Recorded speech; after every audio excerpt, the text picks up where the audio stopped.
Hello, everyone. I'm Dr. Kweli, the anti-burnout coach for high achieving professional women. And as I said, this is the final scheduled episode of the Anti-Burnout Live series, which is called Thrive Beyond Burnout. And this is episode 12. We're focusing on learning to say no in order to prioritize yourself. So we'll discuss how to confidently say no to requests that don't align with your priorities. And we'll talk about how this simple yet powerful skill of saying no can help you to reclaim your time and your energy and to reduce burnout, which is why we're here in the first place. I'm the anti-burnout coach. So learning how to say no will also bring more balance into your life. Okay, so I just want to tell you, I used to be a yes person, saying yes to all of the requests, projects, favors, even when I was exhausted. But after going through burnout and having health issues and eventually closing my dental practice, I realized that constantly saying yes was draining me. It was just too much. So years ago, I was reading this book by Shonda Rhimes called The Year of Yes, where she decided that she was going to say yes to all the things. And around that time, I was having my own year of no, because after closing my practice, I decided that my default answer for everything was going to be no, unless it was something I truly wanted to do, or if it was something that served me or my family.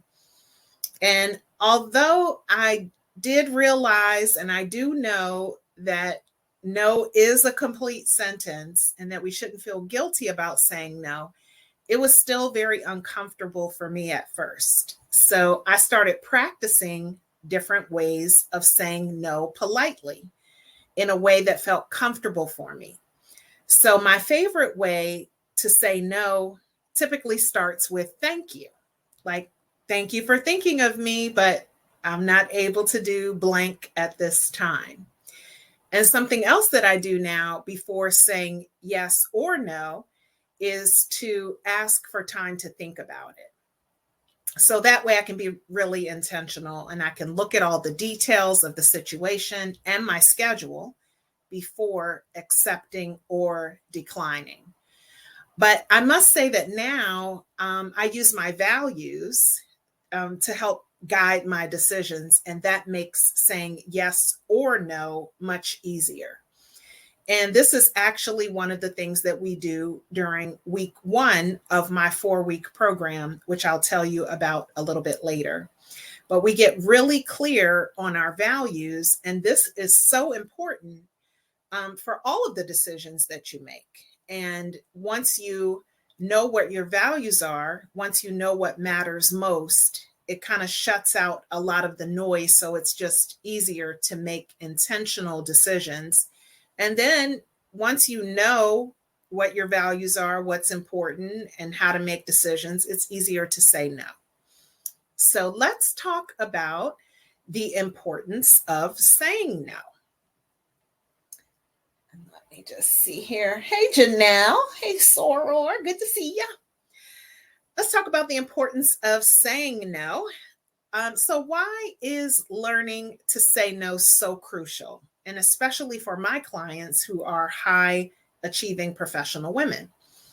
Well, when you're constantly saying yes, you stretch yourself thin and you pile on stress.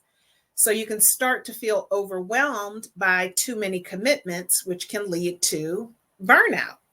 So by learning to say no, you're setting a boundary, and that protects your time and your energy and your mental well-being.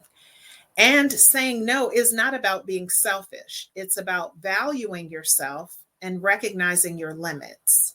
And it allows you to prioritize what aligns with your values and make intentional choices about how you spend your time. So it's giving yourself permission to focus on what truly matters. So learning to say no also involves asking ourselves important questions in that moment. Questions like, will saying yes prevent me from focusing on something more important? Or will this make me more tired and more burned out? So by considering those questions, we get a clearer framework for when it's time to say no. So now that we understand the importance of saying no, let's get into some practical strategies to help you say no confidently and prioritize yourself. So here are some strategies to say no and prioritize yourself. I've got 10 of them listed here. So strategy number 1, know your values and priorities. So take time to identify what matters most, whether it's family time, health, self-care. So my top values are love, service, and freedom. When you're clear about your values and your priorities, it's easier to say no to requests that don't line up. So this clarity helps to eliminate guilt because you're consciously choosing what supports your well-being. Strategy number 2, be direct but polite. So when you're saying no, you want to be straightforward, also polite. So you can say something like, I appreciate the offer, but I have to decline. Or I'm honored that you thought of me, but I can't take on more commitments right now.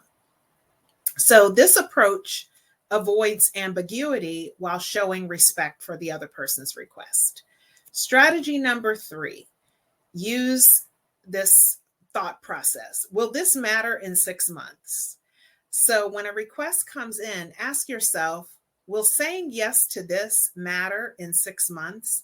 So this simple question can help you to quickly assess the long-term importance of the commitment, making it easier to decide if it's something you should take on. Strategy number 4, offer an alternative.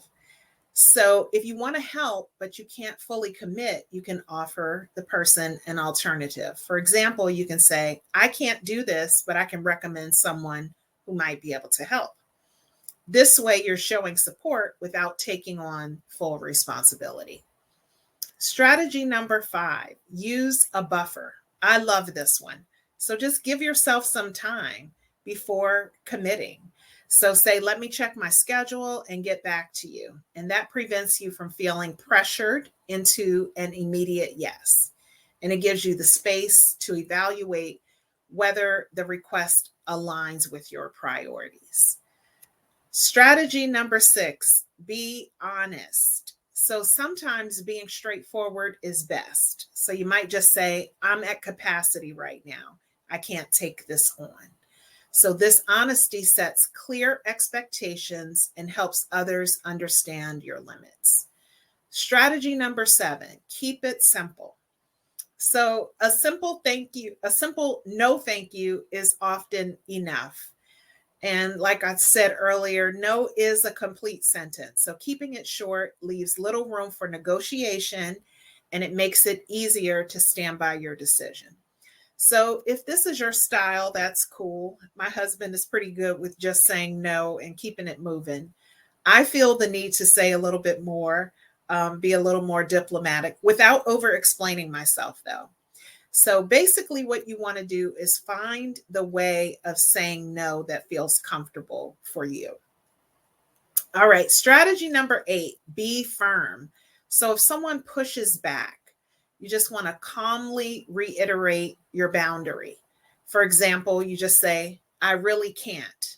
Thanks for understanding.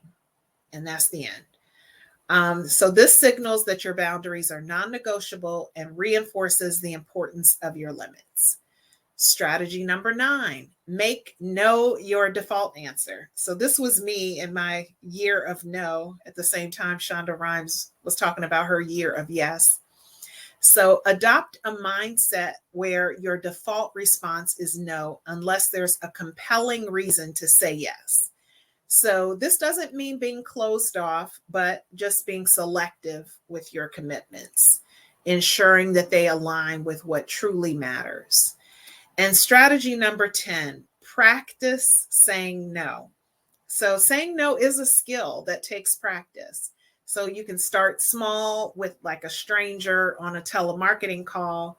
And the more you practice, the easier it will become. So I do have some examples here. And if you want to practice these, you can watch this again later and just hit pause while you practice saying no. So you could say, thank you for thinking of me, but I'm not able to take this on. Or I appreciate the offer, but I have to decline. Or I really appreciate the opportunity, but I can't take it on right now. Or I'm honored you asked, but I can't commit right now. Or, like we talked about earlier, let me check my schedule and get back to you. I also have a couple in my book. My book is The Ultimate Self-Love Guide for Black Women, How to Be Kind to Yourself in an Unkind World. It's on Amazon. But on page 67 of my book, I have a couple of them. One is, I would love to help out. However, my week is completely booked and I cannot take on more tasks. And I even have one in the book, if your boss or supervisor or team lead were to ask you to do something, you could say, hey, Miss Supervisor, if this assignment is a top priority, I will handle it. But we need to discuss which of my other assignments can be delegated to someone else or postponed. So you're not really saying no, but you're saying, give me something and take something off of my plate. Okay, so here's some more examples that you can use. These are shorter ones for like a social event or a work event. And these are easy, like, oh, I have another commitment. Or, oh, thanks for thinking of me, but I'm not able to. Or, unfortunately, I already have plans, maybe next time. Or, no, thank you, but that sounds lovely. So those are some examples of how to say no. So just, again, you can watch back, you can practice saying different things and just see what feels right for you. Just to recap, we talked about the importance of saying no in order to prioritize yourself. We covered 10 practical strategies to help you protect your time, your energy, and your well-being, and then gave examples of how to say no. So remember, saying no is a powerful tool for reclaiming control over your life and avoiding burnout, which is why we are here. Okay, so for the past 12 weeks, and I mentioned this earlier, but I'll say it again because I'm seeing some of you have come on later. But this is episode 12, and I only have 12 episodes scheduled. So this is like my season finale. And so you're welcome to go back and kind of binge watch the other episodes. But for the past 12 weeks, we have been talking about various tools in the toolbox that can help to prevent burnout, like daily routines, stress reduction techniques.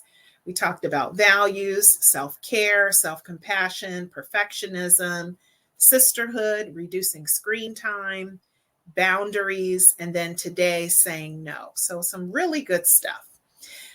So there may be some ladies who are watching who are ready to take these ideas even further. So if you are exhausted and overwhelmed from taking care of everything and everyone else, I have a solution for you. It is my 4-week virtual hands-on program called the Reignite Your Life Intensive.